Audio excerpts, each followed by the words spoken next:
মার্কেটেও continue ফল আমরা দেখেছি এবং গতকালের ভিডিও যারা দেখেছেন আশা করি প্রত্যেকে এখানে খুব ভালো প্রফিট আজকে বানাতে পেরেছেন। আর যদি ভিডিও দেখে থাকেন প্রফিট না বানাতে পারেন তাহলে মার্কেটে আপনার আর থেকে লাভ নেই। ঠিক আছে? এটুকু বলতে পারি আমি। কারণ আজকের মার্কেট আমি যেহেতু গতকাল ভিডিও বানিয়েছিলাম, লেভেল আপনাদের সঙ্গে দিয়ে দিয়েছিলাম এবং লেভেল আমি এখনো পর্যন্ত ডিলিট করিনি। দেখুন গতকালের আমাদের লেভেল কী ছিল? আমি এটা ডেইলি চার্ট। নিফটিতে কন্টিনিউ ফল হয়েছে এবং নিফটিতে যে লেভেল ছিল 24,500 নিচের দিকে আসতে পারে। কালকে মনে হচ্ছিল কিভাবে আসবে, মানে কোনো পরিস্থিতিতে কিছু মনেই হচ্ছিল না যে এখান থেকে মার্কেট গ্যাপ ফিল করেছে, এখান থেকে উপরে যেতে পারে, হ্যানা-ত্যানা অনেক কিছু মনে হতে পারে। But market level to level, data to data কাজ করে এবং ইন্টারডেতে আমি কিভাবে ট্রেড করেছিলাম আপনাদের সঙ্গে শেয়ারও করেছি আজকে। যারা এখনও স্টক স্টাডি বাংলা তো আমাদের চ্যানেল ছিলই, আছেই। যারা এখনও এই চ্যানেলে জয়েন করেননি এখনও, ঠিক আছে? গ্লোবাল ট্রেডার্স এই চ্যানেলটা আমাদেরই চ্যানেল, ঠিক আছে? এই গ্লোবাল ট্রেডার্স যে চ্যানেল আছে এই চ্যানেলে যারা এখনও জয়েন করেননি তারা এখানে জয়েন হয়ে যান। এখানেও রেগুলার ভিডিও আসবে। আর স্টক স্টাডি বাংলা যে চ্যানেল রয়েছে ওখানে কিন্তু আমি ডেলি এখন ভিডিও যেটা আসছে আমাদের ডেলি ভিডিও, ওখানে crypto gold, bitcoin, crypto gold মানে বিটকয়েন, ইথেরিয়াম, সোলানা, গোল্ড এবং ইউএস অয়েল, এগুলোর কিন্তু লাইভ ট্রেডিং চলছে আমাদের, ঠিক আছে? এই চ্যানেলের খুব অল্প সাবস্ক্রাইবার, আপনার সাবস্ক্রাইবার বাড়িয়ে নিন। গতকাল ভিডিও বানিয়েছিলাম মাত্র 124টা ভিউ, কিন্তু ভিডিও যদি আপনি একবার দেখেন, ঠিক আছে? ভিডিও আপনি দেখতে পারেন এবং এখনও দেখতে পারেন ভিডিও গিয়ে, এবং সেই ভিডিওর লেভেল আমি আপনাদের সঙ্গে শেয়ার করছি যে গতকালের নিফটি আমাদের লেভেল কী ছিল। 15 মিনিটের চার্ট আমি ওপেন করি প্রথমে, কারণ এটা একটা শিক্ষণীয় একটা লার্নিং প্ল্যাটফর্ম এবং সঙ্গে সঙ্গে যদি আপনি শেখেন তো আর্নিংও করতে পারবেন আমার বিশ্বাস। তো দেখুন আমি প্রথমে আপনাদের সঙ্গে শেয়ার করেছিলাম মার্কেট যদি নিচে আসে, গ্যাপ আপ ওপেন হোক বা ফ্ল্যাট ওপেন হোক, খুব ভালো ওপেনিং দিয়েছে এবং প্রথমেই মার্কেট ওপেন হওয়ার পরেই এখান থেকে আপনাকে যদি টাইম না পান, আপনি দেখুন এখানে 166 পয়েন্টের 170 পয়েন্টের মার্কেট মুভমেন্ট দিয়েছে এবং দেওয়ার সঙ্গে সঙ্গে মার্কেটের এই লেভেল আমি বলেছিলাম যে, আমি কি বলেছিলাম যে উপরের লেভেলে যদি মার্কেট থাকে, এখানে থাকে, কোনো বাইং অপরচুনিটি তো নেই আমার কাছে। উপরে গেলে বাইং সাইডে 24,830 এর উপরে বাইং প্ল্যান করব, আর নিচে এলে 24,500 থেকে 450 লেভেল যদি আসে আমি বাইং সাইডে প্ল্যান করব। নিচে এসছে, এখানে ভালো ক্যান্ডেল তৈরি হয়েছে 5 মিনিটের চার্টে, আমি এখান থেকে বাইং করে এখান থেকে ট্রেড নিয়েছি। এবং নিফটিতে সেম চার্ট, যদি ব্যাঙ্ক নিফটি দেখেন, bank Nifty same chart, bank নিফটিতেও ট্রেড করেছি, নিফটিতেও ট্রেড করেছি, ঠিক আছে? Same chart. আমার ব্যাঙ্ক নিফটি যে লেভেল ছিল 53,900 থেকে 54,000 টার্গেট, কালকে মনে হচ্ছিল কীভাবে আসবে, এত দূর কেন আসবে, তো কিন্তু মার্কেট আজকে এসছে এবং উপরে বাউন্স এসছে। দেখুন বাউন্সে আপনি যদি সেল করেন আবার এখান থেকে একদম ডে লোর কাছে গিয়ে ক্লোজ দিয়েছে। মিড ক্যাপ এমনিতেই উইক ছিল কালকে সব থেকে বেশি, মিড ক্যাপেও এখান থেকে যদি দেখেন নিচের দিকে ফল এসছে এবং একই, আমি বারবার আর দেখাচ্ছি না, ভিডিও ফালতু বড় হয়ে যাবে। সেন্সেক্সের তো যে লেভেল ছিল একদম সেই লেভেল টাচ করেছে। সেন্সেক্সের যে লেভেল ছিল নিচের দিকে এক্স্যাক্টলি নিচে সেই লেভেলই টাচ করেছে। তো একদম পারফেক্ট। এর থেকে ভালো ভিডিও আমার পক্ষে বানানো সম্ভব নয়। যারা দেখবেন, এমনিতেই লোকে দেখেন না, যে কজন দেখেন দেখবেন আর লাইক করবেন, ভিডিও শেয়ার করবেন, ঠিক আছে?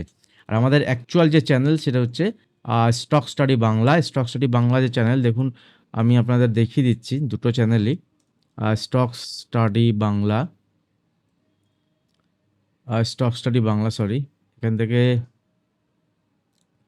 স্টক স্টাডি বাংলা যদি চ্যানেল আপনি দেখেন তাহলে এখানে আমরা ক্রিপ্টোতে লাইভ আসবো। আর গতকাল আমরা লাইভ এসেছিলাম এখানে।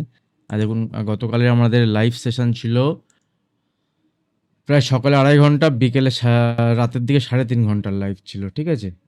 অনেকক্ষণ লাইভ ছিল এবং এই পরপর 3 দিন আমি 2 দিন 3 দিন ধরে লাইভ আসছে, এখানে আসবো। এটা আমাদের অ্যাকচুয়ালি আগের নিফটি ব্যাঙ্ক নিফটির ভিডিও এখানেই আসতো, ঠিক আছে? তো এখানে পরে নিফটি ব্যাঙ্ক নিফটির ভিডিও এখানেও আসবে, ওখানেও আসবে। দুটো চ্যানেলে আপনারা সাবস্ক্রাইব করে রাখুন, সব জায়গায় মিলিয়ে মিশিয়ে ভিডিও আসতে থাকবে, ঠিক আছে? এখন গ্লোবাল ট্রেডার্স বাংলা যে চ্যানেলটা আছে ওখানেই এখন ভিডিও আসছে, ওখানে এখন দেখতে থাকুন।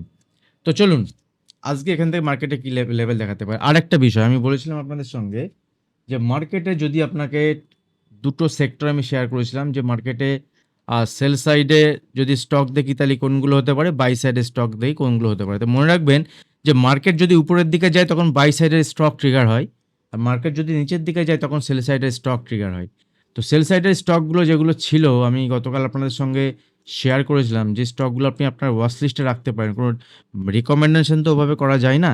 তো যতটুকু করা যায় আমার তরফ থেকে, তার মধ্যে কী ছিল যে মার্কেট ইনফ্রাস্ট্রাকচার রিলেটেড যেসব কোম্পানি, দ্যাট মিনস যদি আমরা দেখি তার মধ্যে একটা হচ্ছে এমসিএক্স মাল্টি কমোডিটি এক্সচেঞ্জ। দেখুন কিভাবে ফল এসছে, এবং এই ফলটা যদি দেখেন 15 মিনিটের চার্টে, তারপর বুঝতে পারবেন যে কন্টিনিউ ওপেন হওয়ার পরের থেকে একদম কন্টিনিউ ফল, মানে কোনো চান্সেস নেই। অপশান যারা ট্রেড করবেন তাদের এখানে কোনো চান্সেস নেই। দেখুন সিডিএসএল যদি আপনি ট্রেড করে থাকেন, একবার স্টপ লস ট্রিগার করিয়ে আবার সিডিএসএল কিন্তু নিচে দিয়ে কন্টিনিউ মুভমেন্ট হয়েছে।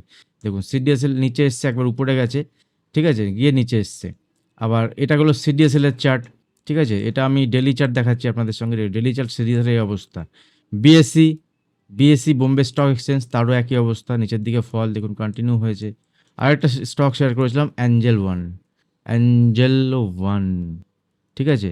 অ্যাঞ্জেল ওয়ান দেখুন এই 4টে স্টক আমি কালকে শেয়ার করেছিলাম সেল সাইডে। তো যেহেতু মার্কেট নিচের দিকে ফল হয়েছে, সেল সাইডের স্টকগুলো কিন্তু খুব দুর্দান্ত চলেছে, এবং অ্যাঞ্জেল ওয়ানে প্রত্যেক দিন যদি দেখেন কন্টিনিউ কীভাবে ফল হয়েছে, ঠিক আছে।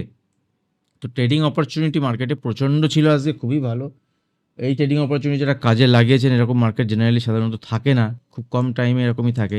নিফটি ব্যাঙ্ক নিফটি দেখুন সেলিংয়ে এসছে, আবার উপরে গেছে, বাউন্স এসছে, এবং বাউন্স যদি দেখেন প্রায় 150 পয়েন্টের বাউন্স, আবার সেখান থেকে একদম ডেলোর কাছে ক্লোজ দিয়েছে।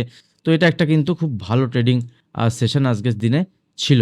তো ডেলি চার্টে যদি দেখে নিফটি কন্টিনিউ ফল হচ্ছে, বিকজ ইউএসের একটা প্রেশার, ইউএস ট্যারিফের একটা প্রেশার। যত ইন্ডিয়ান মার্কেট যা কিছু করছে, যে অন্যান্য দেশের অন্যান্য কান্ট্রির সঙ্গে যে একটা ভালো সম্পর্ক তৈরি করা, ট্রেড ডিল করা, এগুলো করছে কেন? কারণ আমেরিকার অ্যাকচুয়ালি ট্রেড নিয়ে আমেরিকার সঙ্গে সম্পর্ক খারাপ হয়েছে বলেই না এগুলো করতে হচ্ছে।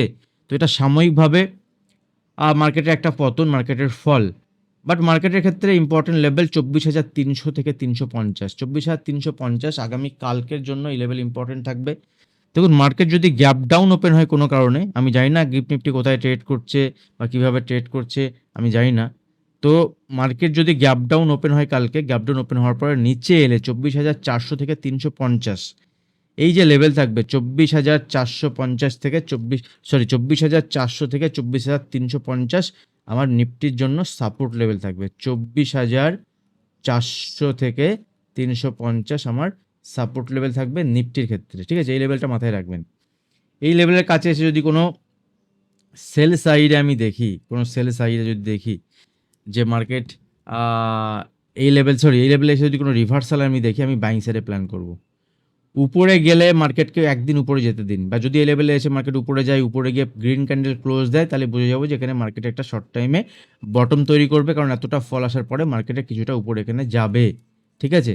তো কালকের জন্য সিম্পল ট্রেড প্ল্যান থাকবে নিফটি, ব্যাঙ্ক নিফটি, ফিন নিফটি, মিড ক্যাপ সব জায়গাতে একই রকম, যে যদি গ্যাপ ডাউন ওপেন হয় কিছুটা রাস্তা আর কোনো নিচে বাকি আছে, তো 15 মিনিটের চার্ট যদি ওপেন করি, দেখুন 24,350 লেভেল এখানে, ডে লো যদি ব্রেক করে 24,450 লেভেল ব্রেক করে, 24,460 450 লেভেল ব্রেক করে, দেন এখান থেকে নিচের দিকে মার্কেটে 24,400 থেকে 350 টার্গেট দেখাতে পারে। উপরের দিকে যদি বাউন্স আসে, বাউন্স এলে আমি সেলিং সাইডে প্ল্যান করব, সেটা হচ্ছে 24,600 কাছাকাছি। যদি কোনো রিভার্সাল দেখায় 24,600 কাছাকাছি, মানে এই রেঞ্জের কাছাকাছি যদি কোনো রিভার্সাল দেখায় মার্কেট ইন্টারডাতে, এখান থেকে ফল হয়, দেন আমি সেখানে পার্টিসিপেট করব নিচের দিকে সেল সাইডে, অথবা স্টক এলে আমি স্টকে প্ল্যান করব ইন্টারে বেসে। ইন্টারে যারা আমার সঙ্গে যুক্ত হতে চান, ভিডিও নিচে ডেসক্রিপশন বক্সে Alice blue account opening link থাকবে, ওখান থেকে অ্যাকাউন্ট ওপেন করে যদি আপনি অপশনে ট্রেড করেন, সেক্ষেত্রে ইন্টারে যে প্রাইভেট গ্রুপ আছে ওখানে আপনি জয়েন হতে পারেন। ওখানে কল টিপস সেরকমভাবে থাকবে না, কিন্তু আপনি যদি ট্রেড জানেন তো এটুকু বলতে পারি আপনি ট্রেড করতে পারেন, কারণ আমি যা কিছু ট্রেড করি আমি ইন্টারে কমেন্ট্রি ওখানে শেয়ার করি, কি হচ্ছে না হচ্ছে মার্কেটে কি হতে পারে, এগুলো আমার তরফ থেকে থাকে ডাইরেক্ট ট্রেড। আর যারা জানেন তারা বুঝতে পারবেন যে ডাইরেক্ট ট্রেড আপনি তখনই করতে পারবেন যদি আপনি ট্রেড জানেন, একদম নতুনদের জন্য চ্যানেল নয়। তো মার্কেট উপরে গেলেও সেল সাইডে প্ল্যান, যদি মার্কেট 24,600 উপরে সাস্টেন করতে স্টার্ট করে, দেন ছোটোখাটো বাইং সাইডে প্ল্যান করবো ছোটোখাটো কোয়ান্টিটিতে, এবং যদি আগামীকাল 24,650 উপরে ক্লোজ দেয়, তাহলে মার্কেটে এখান থেকে রিভার্সাল এক্সপেক্ট করতে পারি। দেখা যাক মার্কেট নিচে এলে কতদূর আসতে পারে, ঠিক আছে। আজকে কোনো স্টক নিয়ে সেরকম কিছু আর বলবো না, কারণ ভিডিওতে মিনিমাম 500-700 ভিউ না হলে ভিডিওতে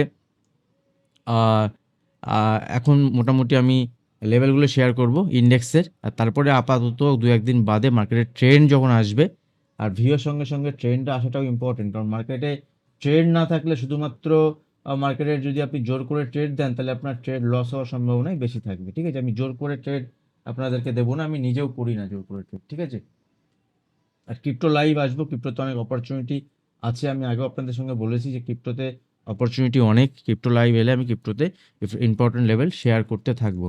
ব্যাঙ্ক নিফটির ক্ষেত্রেও সেম লেভেল, দেখুন ব্যাঙ্ক নিফটি 54,000-এর উপরে সাস্টেন করতে হবে, 54,100-র উপরে সাস্টেন করতে হবে ব্যাঙ্ক নিফটি উপরে যেতে গেলে। আগামীকাল যদি ব্যাঙ্ক নিফটি, দেখুন ব্যাঙ্ক নিফটি অলরেডি 53,900 থেকে 54,000 যে লেভেল ছিল সে লেভেল ব্রেক করেছে, কিছুটা উপরে গেছে শেষের দিকে, বাট এই লেভেল ইম্পর্টেন্ট 54,800 থেকে 750 যে লেভেল আছে, 54,800 থেকে 750 লেভেল যদি ব্রেক করে, 54,850 থেকে 750 থেকে 800 লেভেল, এটা যদি ব্রেক করে কালকে থেকে নিচের দিকে 54,000 না 53,000, 53,700, 53,750 থেকে 800 লেভেল ব্রেক করলে নিচের দিকে 53,600 থেকে 500 লেভেল ব্যাঙ্ক নিফটির ক্ষেত্রে ইম্পর্টেন্ট সাপোর্ট লেভেল, 53,500 থেকে 600 লেভেল। আমি এই লেভেলে এলে বাইং সাইডে প্ল্যান করব আগামীকালের জন্য। ঠিক আছে, ব্যাঙ্ক নিফটিতে উপরের দিকে আগামীকাল যদি ইন্টারডে ব্যাঙ্ক নিফটিতে লং সাইডে প্ল্যান করতে হয় তাহলে 54,000-এর উপরে 54,000 থেকে 54,100-এর উপরে লং সাইডে প্ল্যান করব, ছোটোখাটো কোয়ান্টিটিতে, বড় কোয়ান্টিটিতে নয়। মিড ক্যাপও এখান থেকে কন্টিনিউ ফল আমি এক্সপেক্ট করছি, মিড ক্যাপে এখান থেকে একটা ফল এলে সেখানে 12,450 থেকে 12,400 এই লেভেল সাপোর্ট লেভেল। ঠিক আছে, এই লেভেল যদি ব্রেক করে মিড ক্যাপ কিন্তু এখানে নিচেও যেতে পারে, কারণ মার্কেট উইক থাকলে মিড ক্যাপে সব থেকে বেশি এফেক্ট পড়বে। তো আগামীকাল মিড ক্যাপ সিলেক্ট যে স্টক আছে এখন ট্রেড করার দরকার নেই, কারণ মান্থলি এক্সপায়ারি আমি নিজেও ট্রেড করবো না, এক সপ্তাহ 2 সপ্তাহ গেলে প্রিমিয়াম কিছুটা কমলে সেক্ষেত্রে দেখব। সেন্সেক্সের ক্ষেত্রে উপরের দিকে যাওয়ার চান্সেস কিন্তু সবার আগে এখানে বেশি থাকবে। ব্যাঙ্ক নিফটিরও যদি উপরে যাওয়ার থাকে ব্যাঙ্ক নিফটি আগে উপরের দিকে যাওয়ার চেষ্টা করবে। দেখুন সেন্সেক্সের ক্ষেত্রেও সেম সাপোর্ট লেভেলের কাছে দাঁড়িয়ে আছে সেন্সেক্স, তো এটাও আমার নজরে থাকবে সেন্সেক্স আগামীকালের জন্য। ঠিক আছে, এখানে সেন্সেক্সের সাপোর্ট লেভেল হচ্ছে ৭৯,৮০০। ঠিক আছে, যদি নিচে আসে ৭৯,৮০০-র কাছাকাছি দেন এখান থেকে আমি লং সাইডে প্ল্যান করব, যদি এখানে যদি কোনো রিভার্সাল তৈরি হয়, নাহলে কিন্তু এই 79,800 এই লেভেলের নিচে মার্কেট আরও উইক হবে। ঠিক আছে, আরও উইক হবে, সেক্ষেত্রে নিচের দিকে আরও টার্গেট মার্কেট দেখাতে পারে। তো আগামীকাল ইম্পর্টেন্ট, দেখুন মার্কেট যদি রিভার্সাল যদি আপনি দেখতে চান সেক্ষেত্রে সোম মঙ্গলবার খুব ইম্পর্টেন্ট, কালকে ছুটির দিন অ্যাকচুয়ালি, তো তারপরে মার্কেটে একটা ট্রেন্ড আসতে পারে এবং যদি মার্কেট সাপোর্ট নেয় তো মার্কেটে কিন্তু একটা ভালো বাউন্স এখান থেকে শার্প দেখাতে পারে। স্টক সেম আমার থাকবে, দেখুন এখান থেকে অ্যাঞ্জেল ওয়ানের কিছুটা নিচের দিকে বাকি আছে, মার্কেট ইনফ্রাস্ট্রাকচার রিলেটেড যেসব কোম্পানি। বিএসসি আজকে অতটা ফল হয়নি যতটা ফল আমি এক্সপেক্ট করেছিলাম, কম্পারেটিভলি বিএসসিতে ফল কম হয়েছে, তো বিএসসি এখান থেকে কিন্তু আরও নিচে যেতে পারে। এছাড়া অনেক স্টক আছে যে স্টকগুলো সেক্টর ওয়াইজ যদি দেখেন যে অনেক সেক্টর উইক, আজকে যেমন আইটি সেক্টর উইক ছিল, এফএমসিজিও আজকে উইক ছিল। ঠিক আছে, এবং সেক্টর ওয়াইজ যদি দেখেন তাহলে আপনি স্টক ইন্টারডেতেই চলে আসবে, ইন্টারডে যখন স্টক আসবে সেভাবে আমি ট্রেড প্ল্যান করব। ভিডিও ভালো লাগলে লাইক করবেন, শেয়ার করবেন। এখনও যারা চ্যানেল সাবস্ক্রাইব করেননি, এফএম গ্লোবাল ট্রেডার্স বাংলা এই চ্যানেলটি সাবস্ক্রাইব করে নিন। গ্লোবাল ট্রেডার্স এই কারণে, কারণ মেইনলি একটা বানিয়েছিলাম গ্লোবাল ট্রেডিংয়ের জন্য, সেখানে ক্রিপ্টো, গোল্ড, ফরেক্স ট্রেডিং যারা করেন সেক্ষেত্রে ওখান থেকে আপনি অনেক অ্যানালিসিস পাবেন। এবং স্টক স্টাডি বাংলাও সেম, দুটো চ্যানেলই প্যারালালি সেম একই অ্যানালিসিস চলবে, কখনো এখানে কখনো ওখানে। তো যদি আপনি আমার সঙ্গে থাকতে চান দুটো চ্যানেলই সাবস্ক্রাইব করে রাখুন, সেক্ষেত্রে আগামী দিনে ভিডিও দুটো চ্যানেলে আসবে। ভিডিও এখানে শেষ করছি, দেখা হবে নেক্সট ভিডিওতে। ধন্যবাদ।